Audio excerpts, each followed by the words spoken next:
In 2 miles, take exit 19 for Valley Park Drive South. Siri chirped from my sister's phone. Charlotte, turn that off. I know where I'm going. You sure about that? I mean, it has been a couple decades, Mark. Please, like I could ever forget where Adventure Valley is.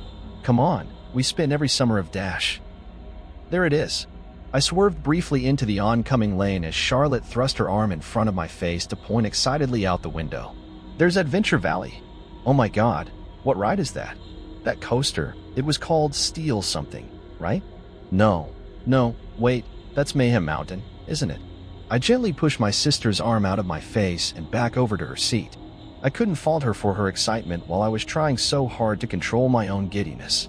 It felt like we were kids again, yelling and bouncing in the back seat of my parents' car as the first shining rails and wooden planks of the park's roller coasters came into view above the treetops. That's the Steel Viper, I told her. Mayhem Mountain's on the other end of the park, and that wooden coaster over there is the Excalibur. Oh yeah, I remember those. I was always too much of a wuss to ride the Viper, but I rode the shit out of the Excalibur. Well, Charlotte, you're an adult now. I think it's time to take on the Viper. As long as the contractors have tested it and given it the okay, I'm in. That was really the question, wasn't it? We didn't know which rides had been inspected and cleared and which ones hadn't. I sent up a silent prayer that Mayhem Mountain was counted among the rides that had. I'd left Brandon several voicemails asking about it since he was the one in charge of everything. But with how fast things had been moving since we bought the park, I couldn't fault him for being a busy man. If you told 12-year-old me that my crazy, hyper, wild-eyed friend Brandon Decker would end up graduating cum laude from Northwestern Business School, I would have laughed in your face. Brandon? No way. Tyler? Maybe, but never Brandon. In fact, half the reason I think he'd choose a business designation was because of Adventure Valley. When the park had closed in 1989, Brandon had gathered us all together in his basement and, with a gravitas and solemnness I've never seen in him before or since, asked us to make the pact. At the time, the promise had been the most serious vow that 5 12-year-olds could ever make. High off of an entire summer of Adventure Valley fun, we agreed, with all the ceremony of a meeting of Parliament, that we would one day come together and buy Adventure Valley Amusement Park. Of course, back then we'd planned to just buy it and ride the roller coasters into the ground. We decided which friends from school we would let in and which enemies would be barred from the gates. It had always been our park, and it was only right that we should have it. It had taken 20 years, but we eventually did fulfill our promise. With a hell of a lot of pushing from Brandon and a sizable offer of collateral from Tyler, the bank had agreed to give us the multi-million-dollar loan to buy, repair, refurbish, and reopen the park. The size of the loan that the 6 of us were responsible for gave me nightmares for several weeks. How would this place ever turn a profit? It had been closed decades ago after operating in the red for several years. The county had experienced a high number of runaways and missing persons in the area in the last years of the 1980s. The entire region was on edge as the cases mounted and people in the area became depressed and suspicious of each other. It had absolutely killed park attendance. But seeing the first cresting waves of roller coasters rails through the trees made me all but forget about my financial worries. This was Adventure Valley, for Christ's sake. If we opened the gates, people would come. There. That's our exit, Charlotte squeaked. I pulled off the interstate and took a left under the bridge. Less than a mile later, we came upon the acres of the park's parking lots to our right. We turned in and drove all the way up to the front near the gates where several other cars were parked. A Lexus, a Mini Cooper, an old Chevelle, and a Honda Civic, another rental car like ours. Looks like we're the last ones here, Charlotte said. She was right. As we pulled up next to the Lexus, I noticed a group of people standing next to the ticket booth, waving to us excitedly. Oh my God, is that Tyler? Jesus, he's lost some weight. He's so skinny now. And Brandon's losing his hair. Holy shit, is that Koji? Koji got hot. Calm down, Paris Hilton. These guys are my friends. They're off limits to you. Same rules as when we were teenagers. Besides, half of them are married. Really? Which half? I raised an eyebrow at Charlotte and shook my head in amused bewilderment. My little sister never had outgrown her boy craziness. Wait, who's that? Charlotte asked as we got out of the car. What? That's Scott. You know Scott. Not Scott. Scott looks exactly the same. The girl next to Scott. Oh, I had put this off so long that I'd actually forgotten to tell my sister at all. That's Danny, Scott's girlfriend. Danny as in Danielle Bircher? Well, Yeah. My sister gave me such a horrified look that you'd think I betrayed her to her death. But it was fleeting and quickly replaced by a sly smile. Fine by me. I'm sure she's not the same person she was in high school. We're all adults now, right? Now come on, let's go. A sigh of relief escaped my chest as I slammed the car door and followed Charlotte over to the entrance. Though I saw most of these guys every year, seeing us all here together, standing at the ticket booths of Adventure Valley, brought me a sort of happiness I hadn't experienced in many years. Mark fucking Landis. I can't believe it. Tyler had an edgy, commanding voice that probably made as many employees shudder and scatter. But I knew him like a brother, so his bravado just made me laugh. Can you believe it? I asked as I gave him a hug and a slap on the back. Back at front gates, $15 a day doesn't seem so ridiculous now. $15 a day, my ass. Brandon said as he shook my hand. By my math, it looks like we'll be charging about $65 a day. I'll pay it. Charlotte smiled as she gave Koji a hug. Are people really going to pay $65 a day? Koji asked. Even Disneyland only charges $85, and there you get access to 2 parks. How could I forget? Brandon shook his head. One of our investors works for the Mouse. Pity they won't let you design any artwork for this place. Come on, man. I'm not an artist. I'm an engineer. Don't you mean Imaginer? Charlotte winked at him. Koji sighed and shook his head. Yeah, I fucking do. As Brandon and Charlotte teased Koji, I made my way over to the side of the ticket booth where Scott and his girlfriend were conversing. I didn't know why Scott was being so standoffish, but I thought it might have something to do with the investment. Scott, the least well-off of us 6, worked at his dad's collision shop and hadn't had a whole lot of money to invest. I thought maybe he was embarrassed about the money, but now, watching him lean against the booth with slowly shifting eyes, I realized it wasn't that at all. Scott was just stoned. Same old Scott. What's up? Been out? My brother. I haven't seen you in like 15 years. How about a bro hug? Scott smiled and pushed off the wall to come give me a quick hug. Hey, how's it going, man? Fuck, look at you. What your diet, man? Rabbit food and lettuce. You're not gonna get any ladies with that skinny body. Your mom doesn't seem to mind. Hey, Mark. I'm Danny. Do you remember me? Danny Bircher?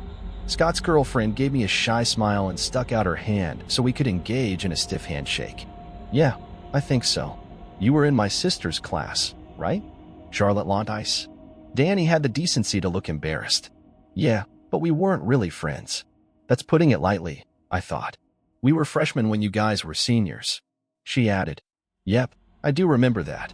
Maybe I should just get it over with. I called Charlotte over, and the reintroduction of the 2 girls, while awkward, was over pretty quickly to everyone's relief. We were all eager to get into the park. It was odd not stopping at the window for tickets, and even odder to walk around the rusting turnstiles of the front gates. I delighted in reminding myself that we owned this place now. Brandon gave us a tour of the park.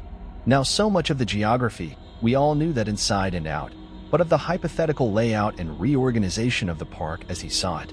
The Excalibur is going to need the most amount of work, according to Rich, Brandon's head contractor. A roller coaster made of wood exposed to the elements for all these years will keep as much of the original structure as is safe, but we might have to rebuild most of it. Do we have the money for that? Scott asked loudly from where he walked behind us with Danny. Yeah, Tyler said. We have the money for that. Ah, Mr. Moneybags. That mini dealership treating you good. I nudged him hard with my shoulder. Tyler stumbled, but kept enough composure to push me back into a passing Chuo stall. Those 6 BMW dealerships are treating me very well. Well enough to serve as the sizable collateral we needed. Brandon added. So, Charlotte ran up behind us and threw her arms around Tyler and Koji. Can we ride some rides? Are you kidding? Why do you think we're here? Tyler laughed. I'm just here for Mayhem Mountain, I said, clapping my hands and rubbing them together eagerly. Brandon threw up his hands. All right, fine. I thought you guys would be interested in how your investment is coming along. Koji snorted.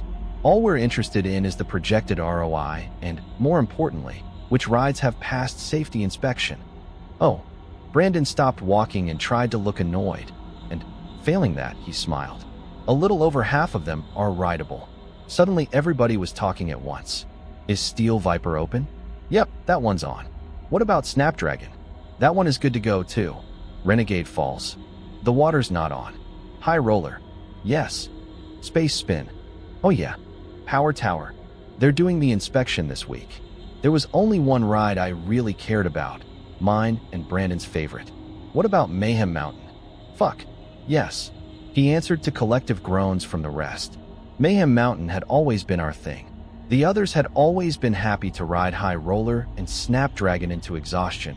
Brandon and I always split off toward the end of the day to ride Mayhem Mountain into the twilight hours. Ugh, Charlotte shuddered. I hate that ride. It's boring as hell, Koji agreed. I helped design something similar for Disneyland Hong Kong. We put it in Fantasyland, for fuck's sake. Hey, that ride is awesome. It's long and it goes upside down, I argued. Charlotte is even too scared to ride it. I'm not scared of that ride. It just gives me the creeps. Something about it, just, I don't know, seems off. All right, look. We'll start at this end of the park and work our way towards the back. That way we can ride every ride that's passed inspection, including Mayhem Mountain, Brandon said. And Snapdragon, Tyler added, and the others nodded excitedly. Yes, every ride. And of course we can ride them, you know, as many times as we want. Hell yes, brother. Koji high-fived Brandon, and we headed down the street toward Space Spin. Our progress through the park was blissfully slow. Everyone wanted to ride every ride multiple times, and one person always had to stay in the loading area to operate the ride. It only took an hour or two to forget that I was a fully grown 35-year-old man. Being back here, running through the lineways with my friends, arguing who got the first row of the first car, it was like being 12 years old again. Still, my eye was constantly drawn up over the buildings into the distance, to the back of the park where the high, gleaming rails of Mayhem Mountain shined in the unobscured sun. There would be no arguing who got front row on that coaster. It was me and Brandon. It was always me and Brandon. Charlotte, Tyler, and Koji were the most like children, constantly running ahead and arguing over which ride to get on next, yelling back to ask Brandon if this one or that one had been cleared by the contractors. Brandon and I held back from the group a bit, discussing ideas and possible improvements for the park. Scott and Danny took up the rear of the group, quietly talking and lighting joints. When we arrived at the Enterprise, a simple ride that consisted on spinning cars on a circular track, I offered to flip the switch while the rest of the group rode to excess. The Enterprise always made me sick when we were kids. Brandon offered to stay on the platform with me to chat, while everyone else rode the ride.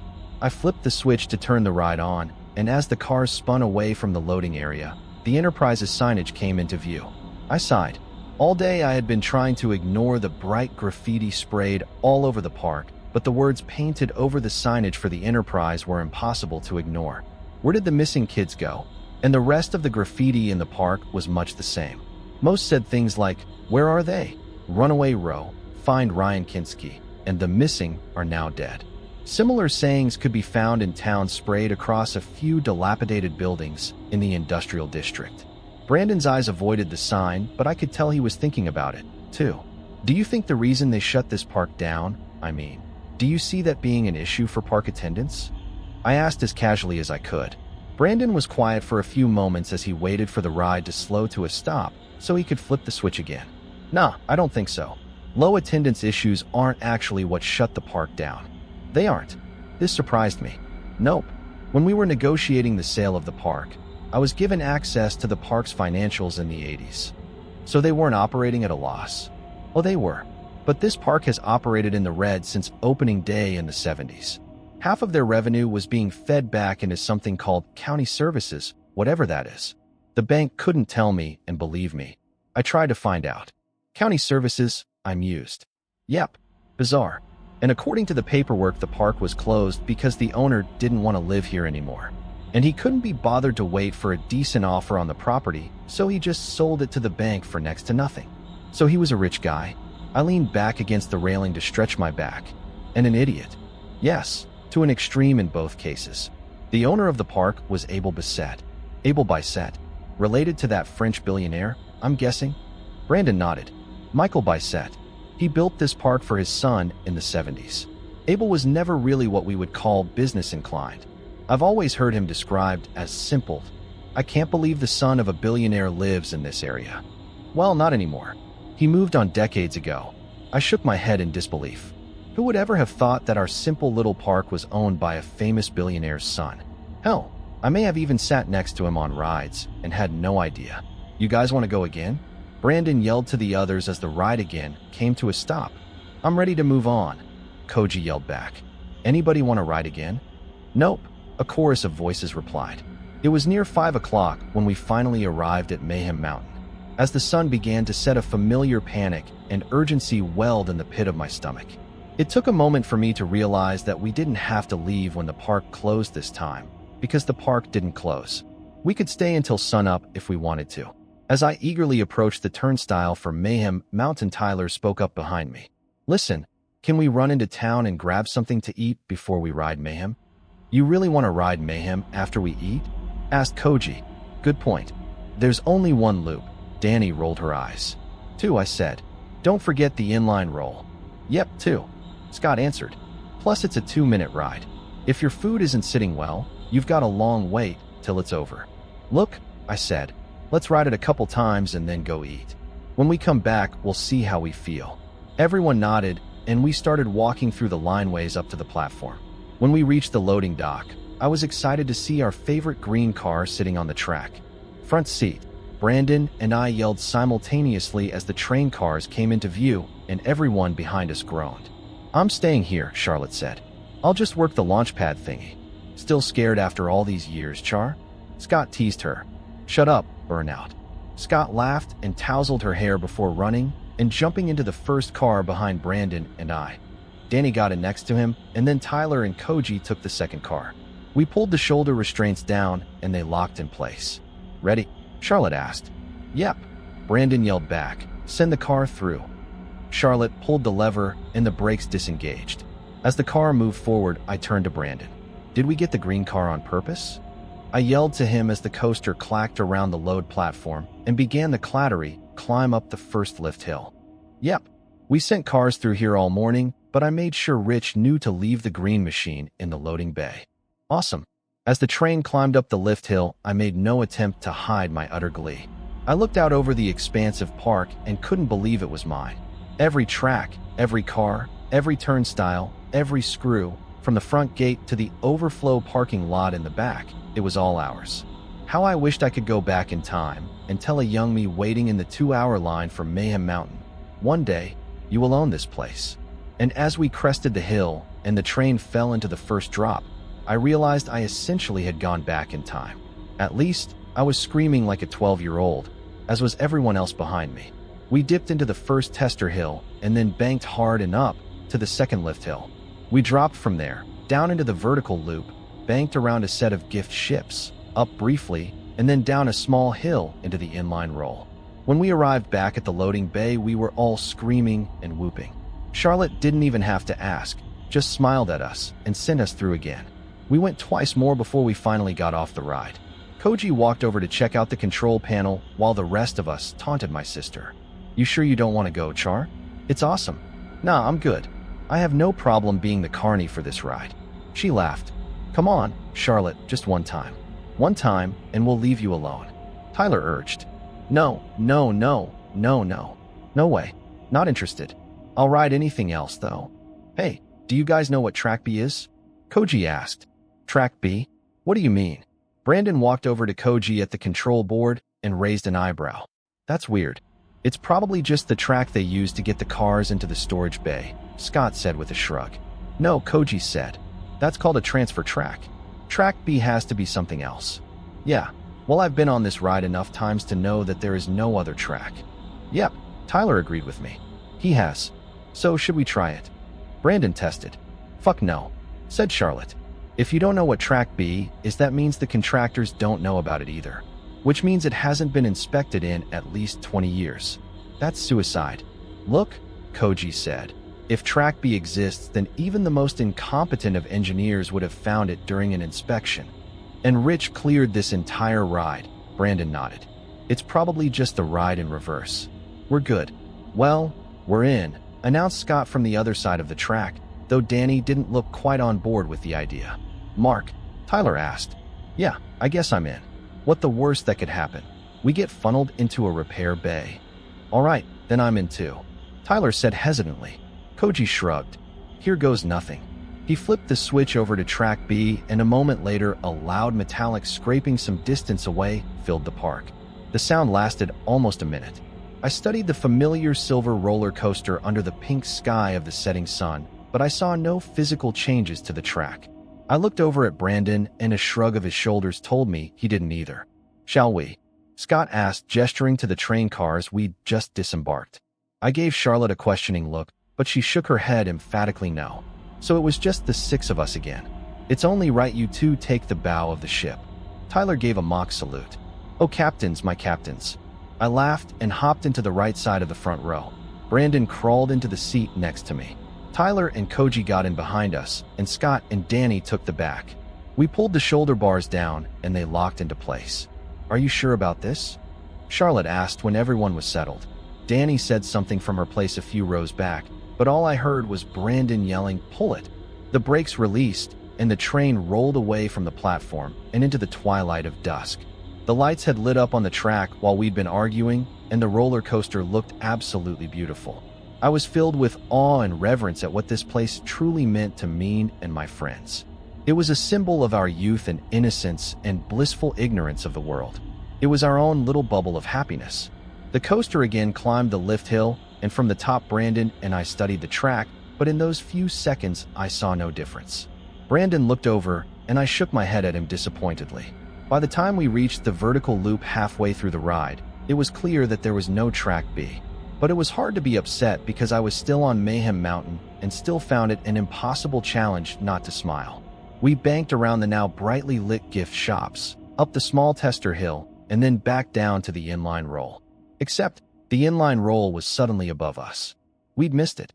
Instead, the track now descended into a large, square hole in the ground behind the gift shops, and we were headed directly into it. I was in too much shock to scream or even move. The black hole swallowed us in an instant, and we descended into complete darkness. I felt a comfortable pressure leave my shoulders and realized that the shoulder bars had released. I gripped the front lip of the ledge of my seat and heard the terrified screams of my friends behind me as the coaster suddenly spun into what felt like an inline roll.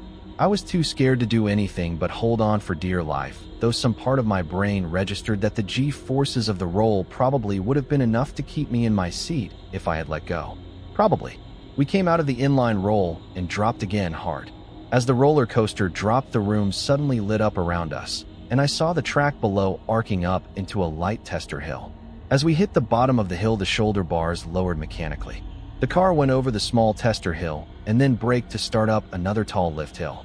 I took my first breath since dropping through the ground and looked around, tuning out the screams of Danny and Tyler behind me. We were in what can be described as a cavernous room, and I only assume it stretched to the farthest reaches of the park above. There were lots of vertical loops, high drops, and sharp curves that put the track perpendicular to the ground. Throughout the entire sublevel building, lamps dotted the wall every 30 feet. They put out a dreary, yellowed glow for as far as the eye could see. But many were burnt out, and in parts the track disappeared into darkness. But in the dull, yellow edges of the light, I saw something that registered in me a horror beyond death. Far away from us, in a section of shadowy track, I saw the high crest of a peak hill which reached almost the ceiling of the giant room. And then the track just ended. Suddenly, feel the horrible reality of the world outside my mind began to bleed in. Danny was screaming uncontrollably. Tyler was crying, bawling even.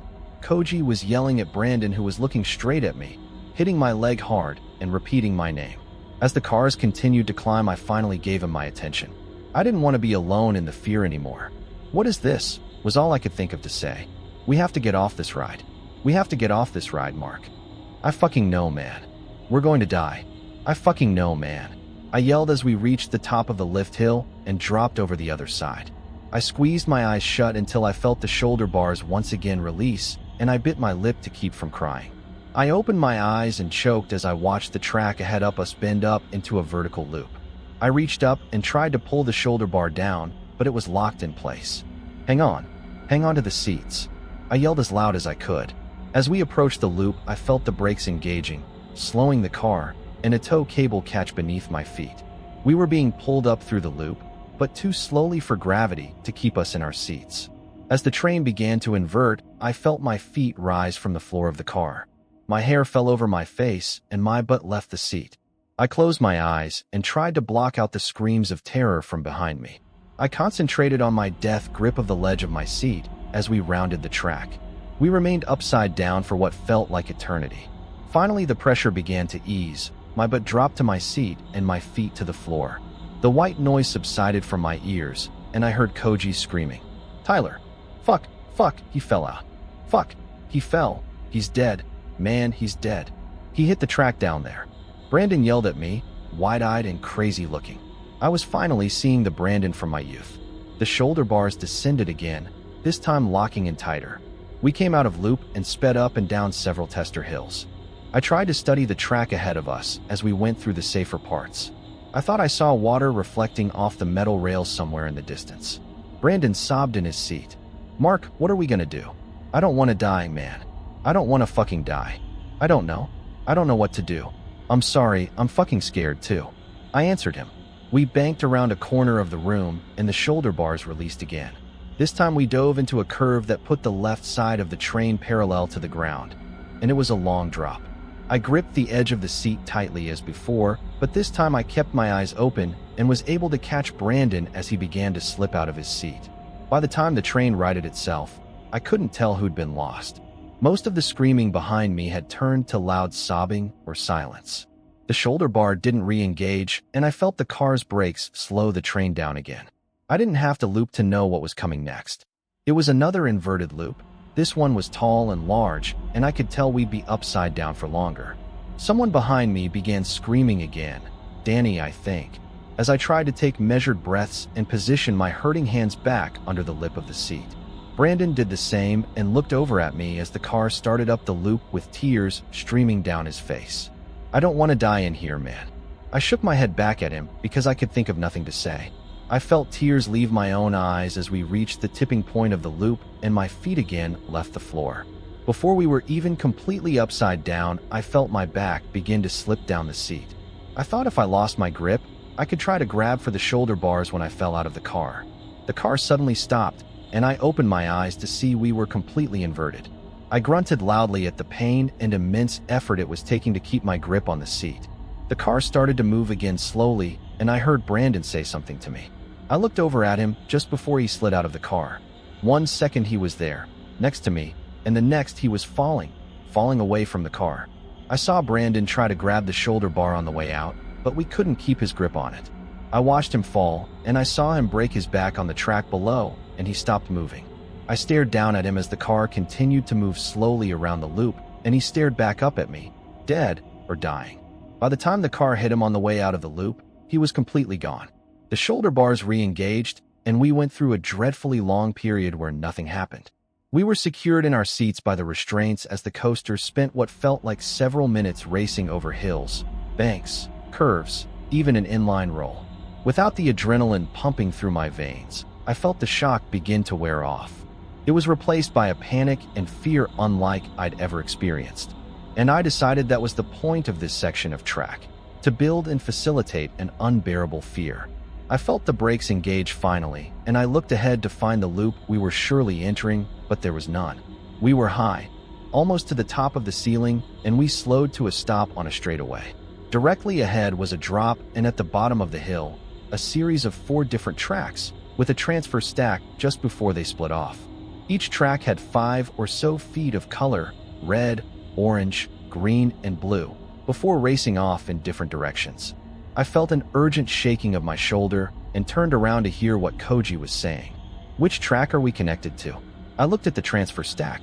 "Green. Where does green go?" It was hard to hear him over the sound of Danny's sobbing from the second car. I tried to trace the green track through the building, constantly losing it and finding it again. I wasn't sure, but it seemed to end at the lift hill I'd seen earlier. The hill with no track at the top. "It ends at that hill." I yelled back at him and pointed. Danny cried louder. "Fuck." While we were stopped, I rubbed my hurting hands together. As I looked down at them, I noticed something new in the car. At some point, a small, blinking panel had flipped over in the wall at the front of the car.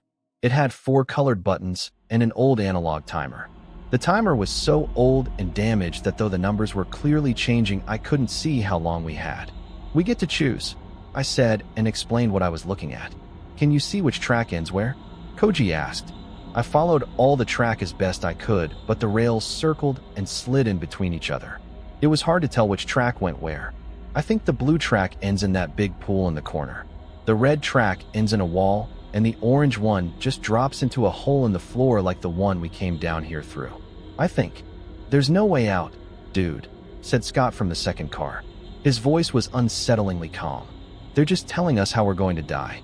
We can still find a way out of this. I answered quietly, more to myself than to him.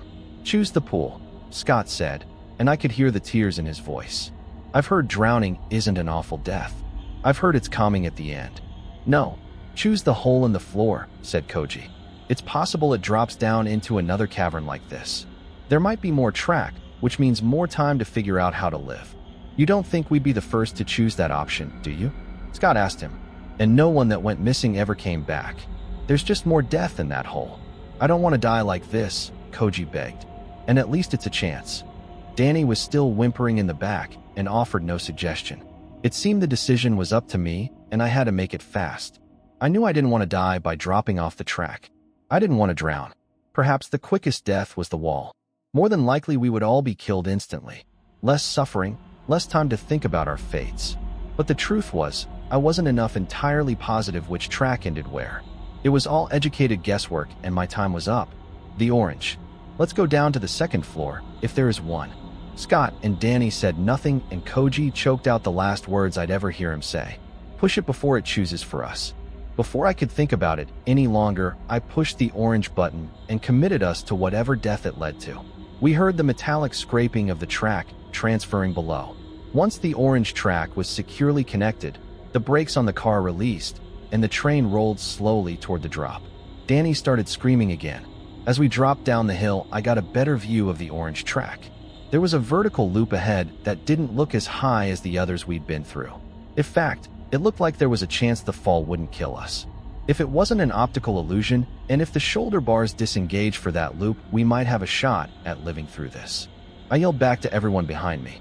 Let yourself fall out of the loop, the one up there. No one responded to me, which didn't matter because I didn't think I'd have the courage to let go of the seat anyway. We raced along the track in and out of banks and curves. At one point we passed along the pool, and I looked down. Below the water's surface, the track ended above an even deeper pool. I could see the shadows of several coaster cars at the very bottom. I suddenly felt the brakes engage, and I realized we were coming to the loop. I tested the shoulder bar by pushing up on it, but it stayed locked. I was somewhat relieved in that moment to know I wouldn't have to make the decision to fall out now or gamble on the orange track. But suddenly, the restraints released. As we started up the loop, I gripped the lip of the seat tightly and turned my head back to look down. It looked like we were very high, and I only hoped the ground was the loosely packed dirt that it looked like. I had to choose now, the fall or the hole. I chose the fall. As I began to slide up the seat, I yelled at the others to let go and fall out of the car. And then I closed my eyes and let go. I felt my head crack the shoulder bar on the way out. It wasn't like a slow motion fall. It was over before I realized that I'd actually let go. One moment, I felt an intense pain as my head hit the bar, and in the same moment, I realized I was on the ground. I hadn't even had the time to realize the possibility of hitting the track below or get run over by the cars. I opened my eyes in time to watch the cars speed over the track above me. The pain didn't hit me all at once. I had one long, blissful second before I felt it. And then I was in agony. I'd hoped my body was so in shock that I wouldn't feel much of the pain, but I felt it all. I concentrated on keeping my eyes open and trying to catalog the damage. There was blood on my clothes, but I didn't know what part of my body it was coming from. I heard screaming as well, but I didn't know if it was in my head or coming from my friends as they approached the end. I didn't want to move, didn't think it was safe to move, but I knew I had to, if only to pull out my phone. With trembling fingers, I pulled the thing from my pocket and brought it to my face, trying to focus on the screen. But it was shattered and refused to even turn on. I threw it away from me, and then I realized the silence. Their ride had ended. With a great amount of effort, I rolled over onto my stomach and dragged my broken body across the ground toward where I thought I remembered seeing the hole. I crawled for what seemed like hours, and maybe it was. Sometimes I tried to stand or even kneel, but the pain in my back and ribs was too great. I passed out several times from shock and pain, but eventually I made it to where the track disappeared into the ground. I pulled myself to the edge and looked down inside the hole. The track ended just below the surface. It was a natural shaft with walls made of rock. I didn't know how deep it went, and I didn't want to. It was a fate I'd only narrowly escaped. But then I thought my friends were down there, and maybe someone survived. Koji. My voice echoed loudly down the shaft. No answer. Scott. Nothing. I reached for a nearby screw and dropped it down the hole. It took half a minute to land, and when it did, it was with a tink as it hit something metal. The small sound echoed up the shaft and out into the cavernous room, and I realized this place was built with acoustics in mind. I rolled over onto my back and studied everything I could see from where I was, staving off my body's desire to pass out again. I felt nothing but numbness when I finally saw what I was looking for, a long, panoramic window in the far wall. I knew what track B was for, and I finally let myself slip away into the darkness. I remember very little of my rescue. There were lots of people in uniform and my sister yelling in pain, lots of pain. I was in and out on the way to the hospital, but I remember I passed through the room behind the window at some point. And from my stretcher, through the chaos, I saw in that room a single chair facing the window. It was covered in a deep layer of dust. I was never visited by anyone official, let alone asked to give a statement. Charlotte stayed by my side at the hospital for months while I recovered. She wouldn't say much about that day, although she finally did tell me something. She said that they wouldn't let her ride with me to the hospital and that someone offered her a ride. On that drive, she'd been spoken to by 2 people that had convinced her to never speak of what had happened and to convince me of the same. Whatever they threatened her with had her begging me to agree. And I did, at the time. I am still to this day learning to walk without aid. I never saw Mayhem Mountain again. The loan defaulted and Adventure Valley was bought up by an unknown LLC which bulldozed it and built a block of apartments over the top. They're still empty to this day. I don't like the dark anymore. It reminds me of the horror my friends experienced as they looked down and saw the track end before they disappeared into that hole. I try not to think of what they must have felt as they fell down the shaft in complete darkness, strapped to a roller coaster, waiting for the terrible end. I wish I'd chosen the pool, if only to save them from that fate. As for the billionaire's son, he was only simple in the fact that he was a man of simple tastes. And he still is. I looked him up once, only a few years ago.